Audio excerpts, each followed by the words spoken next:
morning, everyone. My name is Hannah, and this morning I'm here to talk to you about a self-help book called Girl Wash Your Face. Girl Wash Your Face was written by a woman named Rachel Hollis. Rachel Hollis is a business owner, an author, a motivational speaker, and among many other things, a wife and a mother. But first, I have a confession. The only reason I picked this book up from the Target shelf was because I had an assignment due. I had absolutely no idea what this book was about or even who the author was. But I found as I started reading that I was inspired by what she had to say.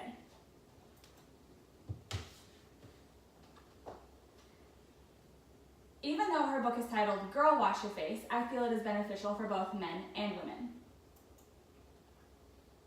Each chapter in her book is based off a lie we often tell ourselves that keeps us from succeeding. For example, chapter 10's lie is, I should be further along by now. Today, I want to talk to you about how I relate to this lie, Rachel's perspective on the lie, and some strategies she gives to overcome this lie. But first, I have a question for you.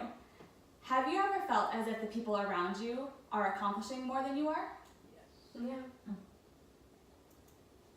Oftentimes, we set goals for ourselves and we set a timeline to go along with those goals. For example, we want to purchase our first home by the time we are 28, or we want to have children by the time we turn 30, or we want to get that big promotion at work by the time we're 35. However, oftentimes when we don't reach those goals set by our own timelines, then we feel as if we are behind or possibly like we're failing. I know I have felt this way. At the beginning of 2019, I started pursuing my bachelor's degree. At the same time, many of my very close friends were either pursuing or have completed their master's degree. I feel as though I am behind because I had just started my bachelor's when they are well towards finishing their master's degree. But let's see what Rachel has to say about this lie. Rachel compares this lie to a child learning to walk. When we see a small child, do we expect them to start off by running? Of course not. The child does not have the life experience for that yet. They first must gain their leg muscles, learn to stand and balance, and then learn to walk. Once walking is perfected, then they will eventually learn to run. As adults, we are again learning to walk, gaining the life experience we need to achieve our goals. For example, when trying to purchase our first home, we need to arm ourselves with all of the financial knowledge we need to go into buying that home. Or trying to get the promotion at work, maybe we need to be there for a few years and gain the skills before we get promoted.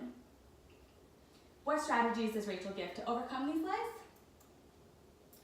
First, we can make a list. Instead of making a list of all the goals we want to achieve, we need to make a list of all of the goals we have achieved. This way we can see all of our accomplishments written down in front of us, and we can be proud of the list we have accomplished instead of focusing on the things that we haven't. Second, when we set goals, we need to make sure not to give them a timeline because our goals should not have an expiration date. As long as we keep working towards our goals, we will get there.